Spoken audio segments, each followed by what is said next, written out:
Hello friends, welcome to രുചി foods. നമുക്കിന്ന് മാമ്പഴം കൊണ്ട് എളുപ്പത്തിലൊരു പായസം തയ്യാറാക്കുന്നത് എങ്ങനെയാണെന്ന് കാണാം.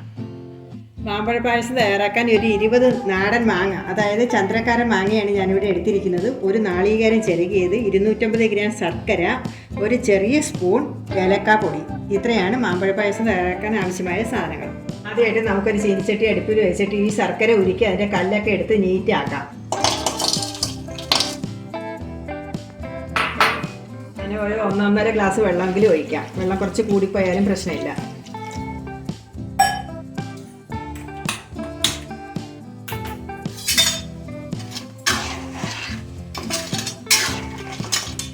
ഇതിൻ്റെ പൊടിയും കല്ലും ഒക്കെ എടുക്കാൻ വേണ്ടി മാത്രമാണ് ഇതിനെ ഉരുക്കി അരിച്ച് എടുക്കുന്നത്. ഇല്ല എന്നുണ്ടെങ്കിൽ ചീകി ഇട്ടാലും മതി.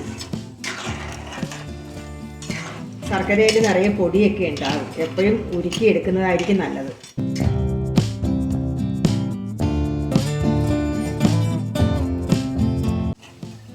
ശർക്കര എല്ലാം നന്നായിട്ട് ഉരുകിയിട്ടുണ്ട്. നമുക്ക് ഇതിനെ അരിച്ചെടുക്കാം.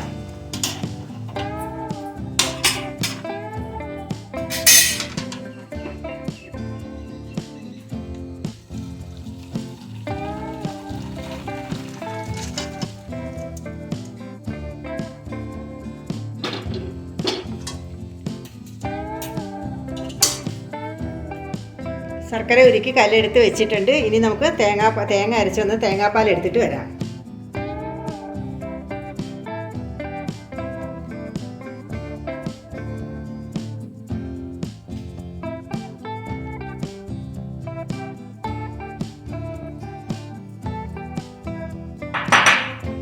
ഒരു ഗ്ലാസ് വെള്ളം ഒഴിച്ചിട്ട് അരയ്ക്കാം.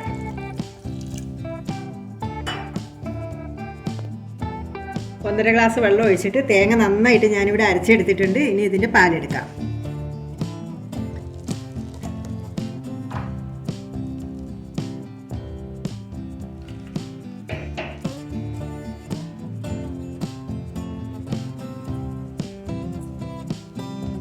നന്നായി പിഴിഞ്ഞ് പാലിട്ട് ഇട്ട് കൊത്ത് മാറ്റുക. തേങ്ങയെല്ലാം നന്നായി പിഴിഞ്ഞെടുത്തിട്ടുണ്ട്. ഇത്രയും പാല് നമുക്ക് കിട്ടി. ഇനി നമുക്ക് മാങ്ങ റെഡിയാക്കാം. മാങ്ങ റെഡിയാക്കുന്നത് എങ്ങനെയാണെന്ന് കാണാം. മാങ്ങ എടുക്കുക, അതിൻ്റെ ഈ ചുവട് ഭാഗം ഇങ്ങനെ ചെത്തി കളയുക. കൈ വെച്ചിട്ട്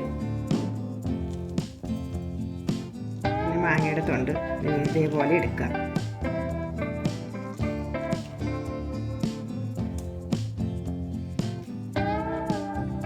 ഇങ്ങനെ ഓരോ മാങ്ങയും ചെയ്യാം.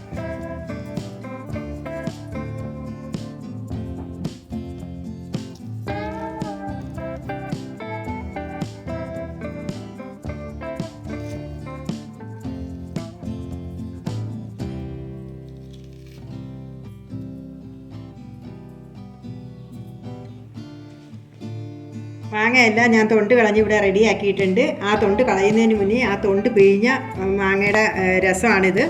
അതും കൂടി നമുക്ക് ഇതിനകത്തേക്ക് ഒഴിക്കാം. ഇത് ചന്ദ്രക്കാരൻ മാങ്ങ ആയതുകൊണ്ട് ചെറിയ നാരുണ്ട്. അതുകൊണ്ട് ഇത് മാതളം നന്നായിട്ട് കിട്ടത്തില്ല. ഇല്ലെങ്കിൽ ഇതിൻ്റെ ഓരോ പൂളെടുത്തിട്ട് നമുക്ക് മിക്സിയിലെ ജാറിനകത്ത് ഇട്ടിട്ട് നന്നായിട്ട് അടിച്ച് ഇതിനകത്തേക്ക് ഒഴിക്കുകയാണെങ്കിൽ നല്ല തിക്കായിട്ട് ഇതിൻ്റെ പായസം കിട്ടും. അതുകൊണ്ട് നമുക്ക് ഇത് ഒഴിച്ചിട്ട് ഇതെല്ലാം കൂടി നന്നായിട്ടൊന്ന് മിക്സ് ചെയ്ത് കൊടുക്കാം. ഇനി ഇതിനകത്തേക്ക് തേങ്ങാപ്പാൽ ഒഴിക്കുക.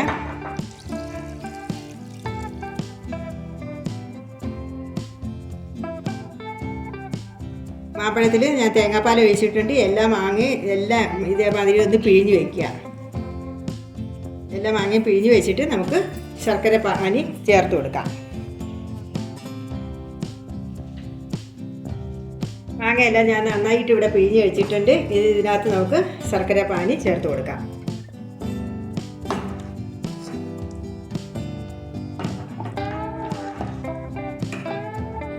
ഇനി എടുത്ത് വെച്ചിരിക്കുന്ന ഏലക്കാപ്പൊടി ഇടുക.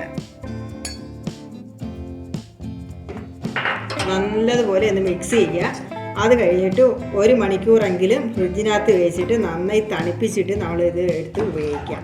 നല്ല ടേസ്റ്റാണ്, നല്ല എളുപ്പമാണ്, വളരെ എളുപ്പമാണ്. ഇനി മാങ്ങയൊന്നും കളയണ്ട. ഇതേപോലെ ഉണ്ടാക്കി വെച്ച് കഴിഞ്ഞാൽ കുട്ടികൾക്കൊക്കെ വളരെ ഇഷ്ടപ്പെടും. നമ്മുടെ മാമ്പഴ പായസം ഇവിടെ റെഡി ആയിട്ടുണ്ട്. എല്ലാവരും ഒന്ന് ട്രൈ ചെയ്ത് നോക്കുക. ഇഷ്ടപ്പെട്ടാൽ ലൈക്ക് ചെയ്യുക, ഷെയർ ചെയ്യുക, സബ്സ്ക്രൈബ് ചെയ്യുക. അടുത്ത ആഴ്ച മറ്റൊരു വീഡിയോയുമായി നമുക്ക് കാണാം. അതുവരെ ഗുഡ് ബൈ.